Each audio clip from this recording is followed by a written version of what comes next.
Guys, Uniqueness Jules here. For today's video, I'm going to be showing you how I turn an empty computer box that I have into something useful instead of throwing it away. I'm going to have to put a thick flat wood at the bottom.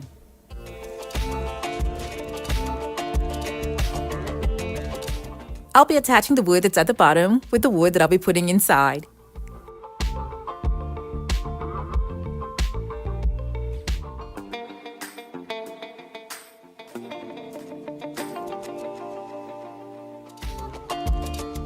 Having just two wood here would not be enough, so I had to add another wood across to hold them together.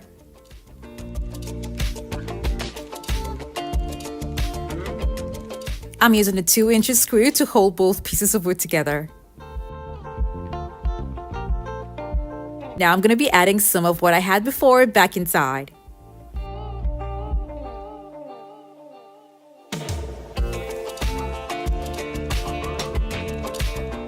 For this one, I'm going to cut a little bit from both sides so that it can fit back inside.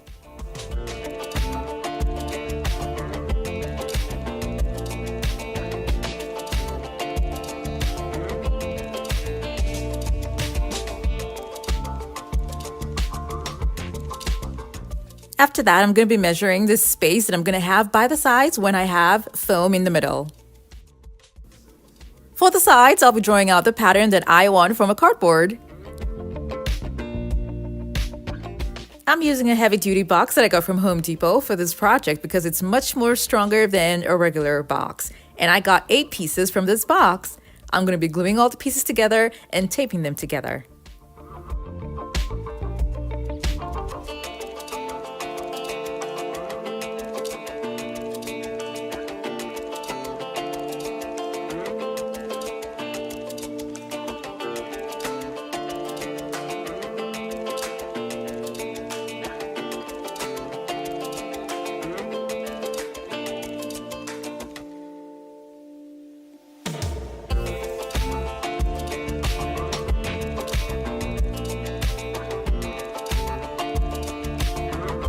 I made 2 of these, one that's going to be on the left and one that's going to be on the right. The tufts I'm making for today's video is going to be on wood. I have this wood as a leftover from another project and I'm going to be carving out the shape that I need with a handy circular saw. I got the saw online on Amazon and it is a major help, especially with my DIY projects, and I will leave a link for this down in the description box below. It is one of the best investments that I've made for myself this year, and I'm so happy I finally found something that's going to make my work less tedious and more interesting. I cut 2 pieces and then glued 1-inch foam on top of them and then made points on them for the tufting. And I also made holes on those points with a pair of scissors.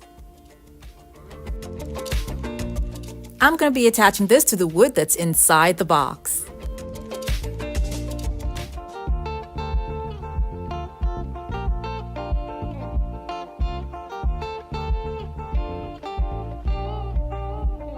And now the shape that I made with a large cardboard box is going to be attached by the side.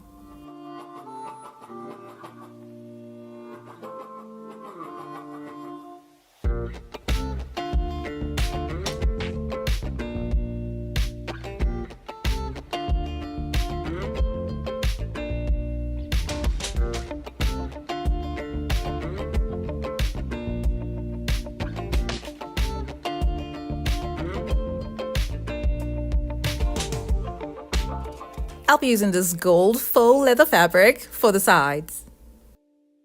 All I'm doing is locating where the points are with my hand and then stapling it down with a staple gun.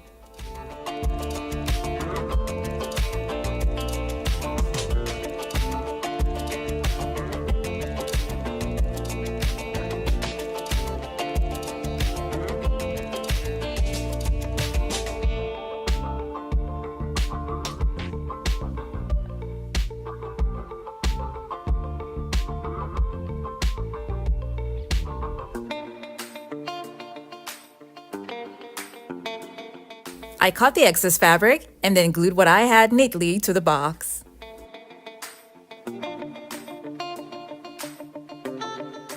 while the excess that I have by the side and at the bottom were held down with a staple gun.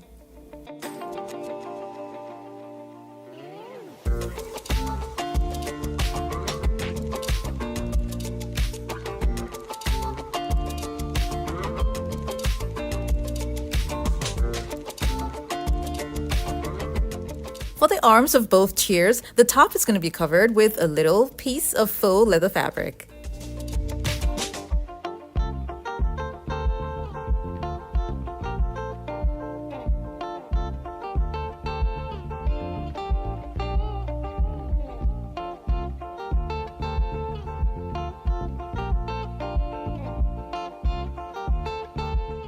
I did this on both sides.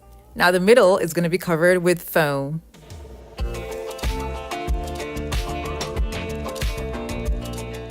After attaching the foam, it will be covered with this purple velvet fabric.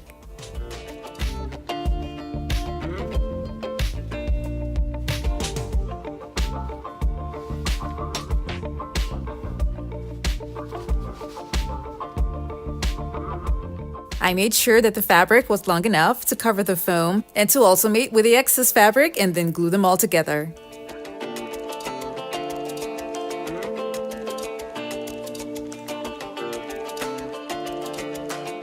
These are the legs that I'll be attaching at the bottom, but before I attach them, I spray painted them gold.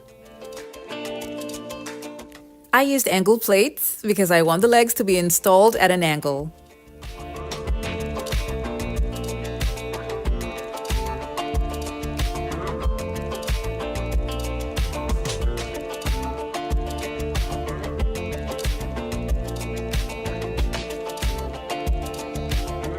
I'll be covering the top of the arms with bling wrap.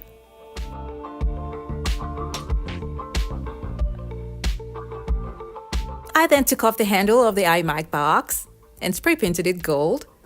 And then I'm going to put it back and glue on bling wrap on top.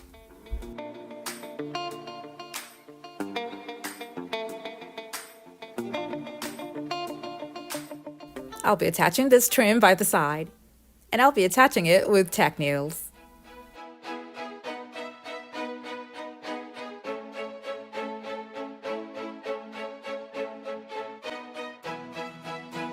On the tufted design, I have the staple pins showing, so I'm going to cover that up with crystal buttons. To enable me close the throw starch properly, I'm going to be attaching this magnet clip here and attaching a metal plate at the top. Now my awesome accent chair is done. I absolutely love this chair, and it has a mid-century vibe to it. It is so unique, and to think that it all started with an empty IMac box. I don't know about you, but every time I have a strong and sturdy box, I feel so guilty throwing it away. So I try to figure out other ways to use it. And I'm so happy that I was able to turn this to this.